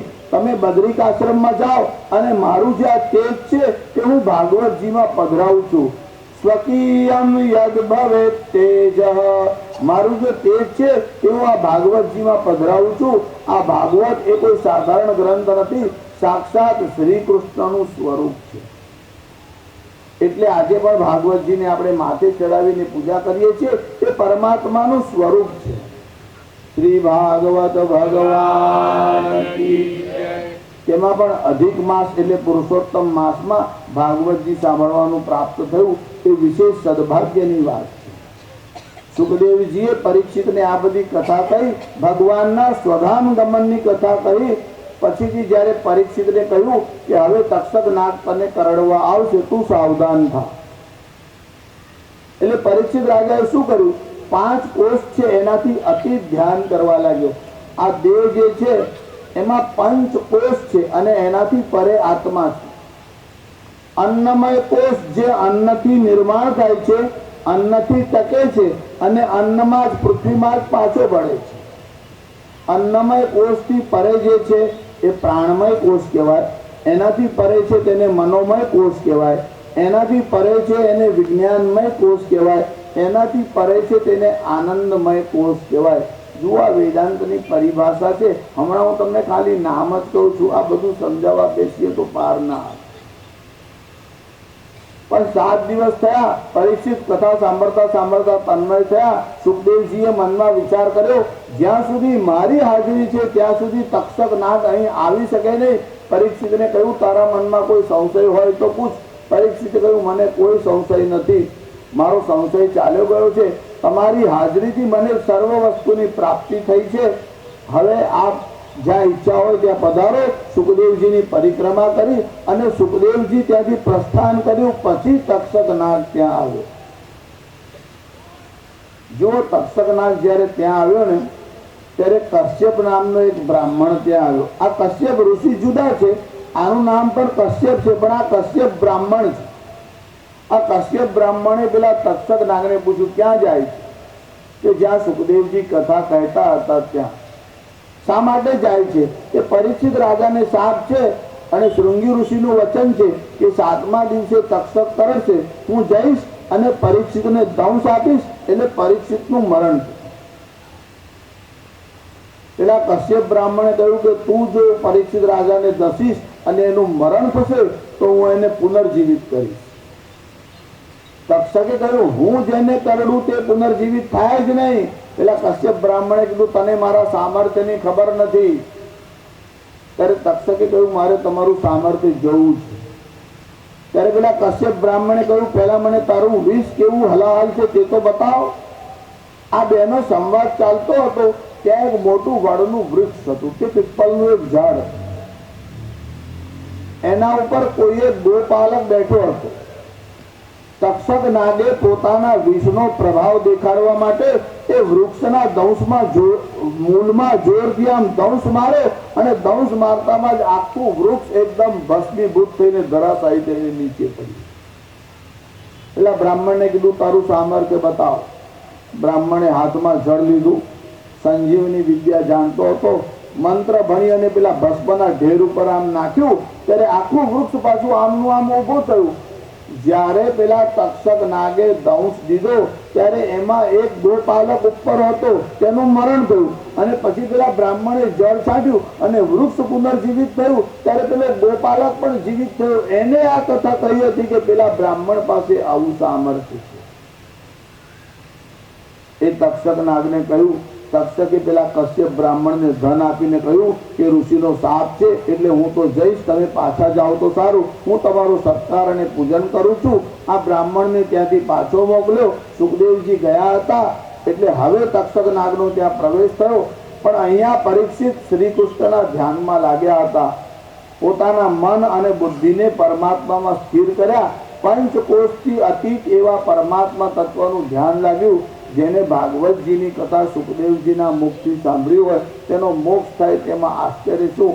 પરીક્ષિત છે એનું મન પહેલા પરમાત્મામાં લીન થયું. પછી તક્ષક નાગ ત્યાં આવ્યો, એમના શરીરને દસ્યો અને શરીર ત્યાં શાંત થયું. ત્યાં જે લોકો બેઠા હતા તેમને કહ્યું કે પરીક્ષિતનો જે મોક્ષ થયો એ અમે અમારી આંખથી જોયું. પણ આ પરીક્ષિતના વંશમાં જન્મેજય નામનો રાજા થયો. એના મનમાં વિચાર આવ્યો કે મારા પિતાને આ સર્પ કરડ્યો અને મારા પિતાનું મરણ થયું, હું આ સર્પથી બદલો લઈશ. એટલે એને એક સર્પ યજ્ઞ કર્યો. જેટલા સર્પ પૃથ્વી પર હોય એ બધાને લાવીને હોમ કરવા. તક્ષકના મનમાં હવે ડર લાગ્યો કે આ બધા સર્પોની આહુતિ આપે છે, મારી આહુતિ આપશે હું પણ ખલાસ થઈશ. એટલે દેવતાઓની શરણમાં ગયો, મારી રક્ષા કરો. દેવતાઓ કહ્યું અમે રક્ષા ન કરી શકીએ. જન્મેજય જે ઋષિઓને લાવ્યો છે એવા તપસ્વી છે, એના મંત્રના પ્રભાવથી આખું બ્રહ્માંડ ભસ્મીભૂત થઈ શકે છે. ત્યારે આ તક્ષક ગયો ઇન્દ્રની પાસે અને ઇન્દ્રને કહ્યું મારી રક્ષા કરો. ત્યારે ઇન્દ્ર કીધું મારા સિંહાસનની નીચે બેસી જા. એટલે ઇન્દ્રના સિંહાસનની નીચે આ તક્ષક ભરાઈ ગયો. બધા નાગ આવ્યા, તક્ષક ના આવ્યો. બ્રાહ્મણો આવાહન કરવા લાગ્યા. જન્મેજય કીધું તક્ષક તો દેખાતો નથી. એટલે ઋષિઓ ધ્યાનમાં ખાતરી કરી કે ઇન્દ્રની શરણમાં ગયો છે. જ્યારે આ ઋષિઓને ખબર પડી કે આ તક્ષક નાગ ઇન્દ્રની શરણમાં ગયો છે ત્યારે આ ઋષિઓના મનમાં વધારે ક્રોધ આવ્યો અને ઋષિઓએ કીધું કે ઇન્દ્ર જો એને શરણ આપતો હોય તો ભેગો ઇન્દ્રને પણ અંદર જ હોવી નાખો. અને આ બ્રાહ્મણો બોલવા લાગ્યા ઇન્દ્રાય તક્ષકાય સ્વાહા. આ ઇન્દ્ર તક્ષક સાથે અગ્નિમાં આવીને પડો. અને સિંહાસન સાથે ઇન્દ્ર ત્યાં આવવા લાગ્યા. હવે તો બ્રહ્માજી દેવતાઓ ચિંતિત થયા. જન્મેજયને કહ્યું કે આ શું કરો છો? ઋષિઓ બોલે પછી તો આ કરવું જ પડે. ઋષિઓના મંત્રનું સામર્થ્ય આવું છે, આ યજ્ઞને બંધ કરો. બ્રહ્માએ પ્રાર્થના કરી કે અમૃત જ્યારે લાવવામાં આવ્યું ત્યારે તક્ષક નાગે અમૃત પીધું છે એટલે એનું મરણ ન થાય. અને ઇન્દ્ર છે એ દેવતાઓનો અધિપતિ છે. જો દેવતાઓનો અધિપતિ આવી રીતે મરણ પામે તો અનર્થ થાય. દેવતાઓ ઉપર એનો પ્રભાવ જ ન રહે અને દેવતાઓ પર ઇન્દ્રનો પ્રભાવ ન રહે તો અવ્યવસ્થા થાય. પૃથ્વીમાં પણ અવ્યવસ્થા થાય, વરસાદનો ત્રાસ થાય. એટલે તમે કૃપા કરો અને ઇન્દ્રને ક્ષમા કરો. જન્મેજયને સમજાવ્યો. જન્મેજયે બ્રાહ્મણોને પ્રાર્થના કરી આ ઇન્દ્રને અને તક્ષકને ક્ષમા આપો. અને ઇન્દ્ર અને તક્ષકને ક્ષમા આપવામાં આવી. તક્ષકને નહીં ઇન્દ્રને પણ અંદર હોમે એવું સામર્થ્ય આ ઋષિઓમાં હતું. આ પરીક્ષિત રાજાનો મોક્ષ થયો. સુખદેવજીનું ત્યાંથી પ્રસ્થાન એટલે ગમન થયું. પરીક્ષિતનો મોક્ષ કેવળ 7 જ દિવસમાં થયો. જો સુખદેવજી જેવા વક્તા હોય અને પરીક્ષિત જેવા અધિકારી શ્રોતા હોય તો ભાગવતજીની કથા 7 જ દિવસમાં મોક્ષ આપે એવી સામર્થ્યવાળી છે. ભાગવતજીની કથાને 7 દિવસમાં ન્યાય આપવાનું કામ બહુ કઠિન છે. શક્ય એટલો આપણે પ્રયત્ન કર્યા. એમાં બધા ઉત્સવો વળી 2 કલાકનો વિચાર, તાપમાં વધારે સમય ન આપી શકાય, છતાં પણ શક્ય એટલો આપણે પ્રયત્ન કર્યો અને ભાગવતજીનું ચિંતન અને મનન કર્યું. પુરુષોત્તમ માસમાં જે લોકોએ ભાગવતની કથા સાંભળી, જેને આ આયોજનમાં, આ યજ્ઞમાં જે પણ રીતે આહુતિ આપી હોય, નાની હોય મોટી હોય, એ બધાના ઉપર ભગવાન શ્રી કૃષ્ણના આશીર્વાદ ઉતરશે. અને ભાગવતજી એ સાક્ષાત પરમાત્માનું સ્વરૂપ છે. 1 મિનિટ આપણે નામ કીર્તન કરીશું, પછી આગળના કાર્યક્રમની સૂચના આપવામાં આવશે. શ્રી બાલકૃષ્ણ લાલ કી જય, ભાગવત ભગવાન કી જય, સુખદેવજી મહારાજ કી જય. રાધા રાધા કૃષ્ણ રાધા રાધા રાધા કૃષ્ણ રાધા રાધા કૃષ્ણ રાધા રાધા કૃષ્ણ રાધા. સીતા સીતારામ સીતા સીતા સીતારામ સીતા સીતા સીતારામ સીતા સીતા સીતારામ સીતા. કાલી જય જય મહાકાલી, કાલી જય જય મહાકાલી, કાલી જય જય ભદ્રકાલી, કાલી જય જય ભદ્રકાલી. લક્ષ્મી જય જય મહાલક્ષ્મી, લક્ષ્મી જય જય મહાલક્ષ્મી. શારદા જય જય દેવી શારદા, શારદા જય જય દેવી શારદા, શારદા જય જય દેવી શારદા, શારદા જય જય દેવી શારદા. धर्म की जय हो, अधर्म का नाश हो, प्राणियों में सद्भावना हो, विश्व का कल्याण हो. गो माता की जय हो, गंगे मैया की जय हो. गो हत्या बंद हो, गो हत्या बंद हो, भारत अखंड हो. नमः पार्वती पते हर हर महादेव. 7 દિવસ સુધી આપણે ભાગવતજીની કથાનું શ્રવણ કર્યું. એ 7 દિવસ દરમિયાન આપણાથી જાણતા કે અજાણતા કોઈ અપરાધ થયો હોય, કોઈ ભૂલ થઈ હોય, કોઈ પાપ થયું હોય, તો એ બધાના પ્રાયશ્ચિત માટે આપણે બધા એક સાથે 3 વાર હરે નમઃ એવું બોલીશું, અને પછી 5 વાર વિષ્ણવે નમઃ એવું બોલીશું.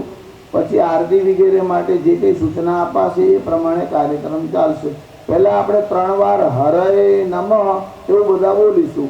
હરે નમઃ, હરે નમઃ, હરે નમઃ, વિષ્ણવે નમઃ, વિષ્ણવે નમઃ, વિષ્ણવે નમઃ, વિષ્ણવે નમઃ, વિષ્ણવે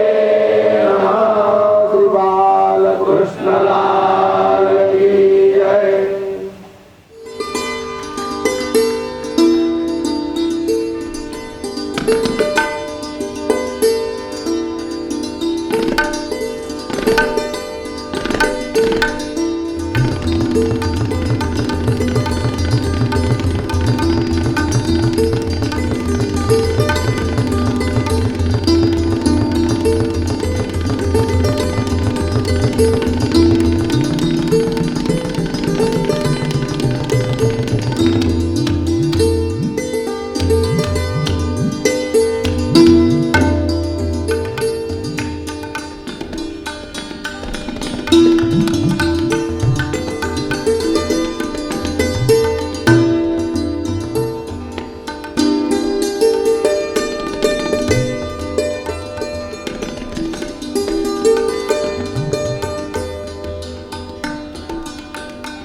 नरसिंह वामन भृगुनंदन की, राघव माधव दत्त प्रभु की, राघव माधव बुद्ध प्रभु की। आरती ओम शिव नारायण की, आरती ओम शिव नारायण की।